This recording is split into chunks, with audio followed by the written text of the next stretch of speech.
Hi, this is part 2 of my depression videos. I talked about bullying in my first video. This video is about sexual trauma that had to do with my childhood PTSD. I have a very hard time talking about this one, but for my own records, and maybe because there might be somebody out there that might need to hear what I have to say, I'm putting myself out there to talk a little bit about what I went through. It started when I was 13. I was a normal kid. I had bullying, of course, like I said in my other video, but I was a Molly Mormon. I did not want anything to do with bad stuff. I didn't want to do the alcohol, the drugs, the sex, nothing like that. I wanted to remain myself, and myself, I was the Molly Mormon. However, my sister was married. My oldest sister got married, I think May of 2000 is when she got married. She got married to a Mexican. And yes, I apologize to anybody that is Mexican or married to a Mexican. I'm not a racist, but I have issues with some Mexicans, because of the issues I had. And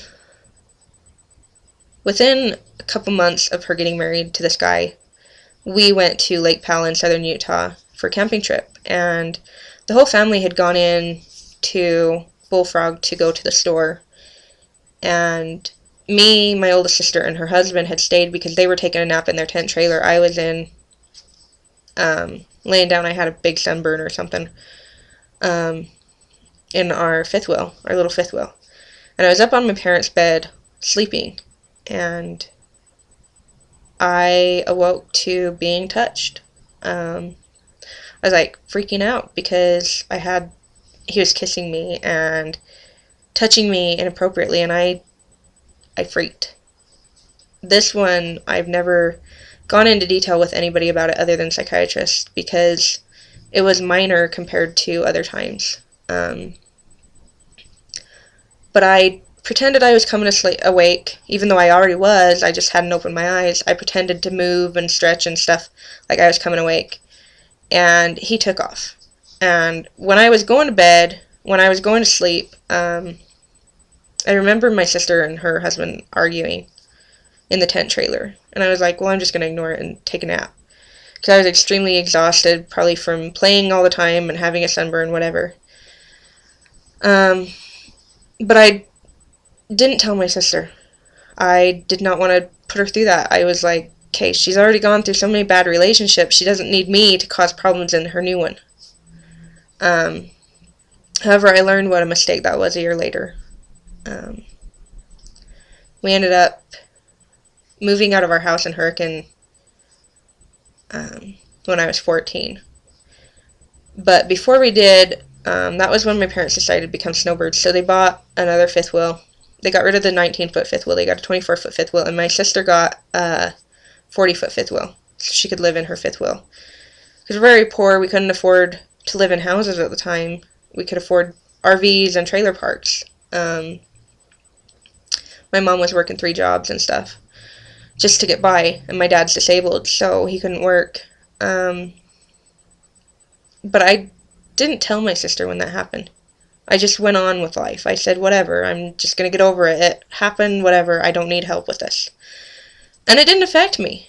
It really didn't. I got into my church activities and I went forward with life. And that next year when we got the travel trailers, I remember the day we were living in our house. But we had all decided to go out to my sister's 40-foot trailer and watch a movie. We decided to watch Snow White. To this day, I can still watch it. It's not a big part of the situation. But I remember, and this is really odd for me because I don't fall asleep during movies, but I fell asleep on my sister's bed while we were watching the movie. And I didn't realize everybody had left. But they had all left, went back into the house, and the same brother-in-law came up and he started doing the same things, and I'm like, this time I just froze. I said, it's been a year. I kind of had that mentality. It's been a year since the last time. What the heck is going on? This time he did the kissing. He put his tongue in my mouth. He kissed my neck, and he undid my pants and pushed his hand up my bra and in my underwear. And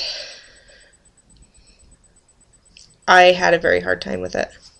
I pretended to wake up again. Just didn't want him to know I was onto him, you know. And I freaked out. But I kept my calm. I kept my cool in it. And I pretended to wake up. He took off. I heard him leave the trailer. And that's when I got up, straightened up, my clothes, everything. And then I just sat there in shock for a couple minutes. Because he had touched me more than the last time. And I felt violated really bad this time. I'm like, okay, whatever. You know, I mean, the first time it happened, it was a big deal. But at the same time, I had brushed it off. And back at that point in time, when I was 14, my biggest thing that I hated was dishes. I did not like to do dishes at all. That was probably my mistake that day, because I really didn't want to have to tell anybody what had just happened. But I walked into the house. They were all watching TV. You know, my brother-in-law was nowhere to be found. And I went directly to the sink and started washing dishes. My oldest sister, the one that was married to him, saw me washing dishes, and she's like, okay, what is going on here? She doesn't like to wash dishes. Why would she just walk in the house and wash dishes? And she came over to me and tried to get me to talk, and I didn't want to talk to her, and she finally, after a while, gave up and went over to my parents and said, there's something wrong with Jamie. And so I finished the dishes. Well, I didn't actually finish the dishes because one of my other sisters came over and took over for me so that I could go talk to my parents, because I didn't want to, but they were like, you need to come talk to us. So we went into my mom's office, which was right next door to the kitchen and stuff, but we closed all the doors and whatnot so that nobody could get in there. Shut the blinds and on the windows so that my siblings couldn't look in to talk to me. My oldest sister came in with me, and I was terrified to break her heart. And that was just me. I've always been one to give to people. But I was terrified to break her heart, and I didn't want to. And so I'm sitting there thinking, how do I go about this? How do I tell my sister that her husband's been sexually abusing me? I didn't know. You know, this was my sister that, other than my baby sister, she's the other closest sister to me. Even though we have the longest distance between us, we're closer than any of the others. But I finally broke down, and I cried, and I told them what had happened this time. I still didn't tell them about the first time it happened. They thought it was just once. And my sister got pissed off before she heard everything. She walked out to her trailer and confronted her husband, and he denied it. He's like, oh, she's just telling stories, blah, blah, blah, whatever. And what hurt me the most was the fact that my sister listened to him. She believed him over me. And that broke my heart. And to this day, I still have problems with it, obviously. Trying not to cry here. Which I've never done with this situation, with this story. But while I was trying not to break her heart, she believed her husband and broke mine. And here I was, 14 years old, looking up at my oldest sister thinking, she's going to believe me. She's got to believe what I have to say because it happened. And she didn't. Not at first. It took her a long time to believe it. But when my little sister heard what was going on, she came forward and she said that she had had a similar occurrence. That he had touched her. And I was shocked. I was completely in shock. I'm like, he did this to my little sister too? And I freaked out. I looked at my oldest sister and I said, okay, you've got two little sisters right here telling you this. What are you going to do about it? And she finally divorced him. He got deployed. He got taken out of the country. He was an illegal alien.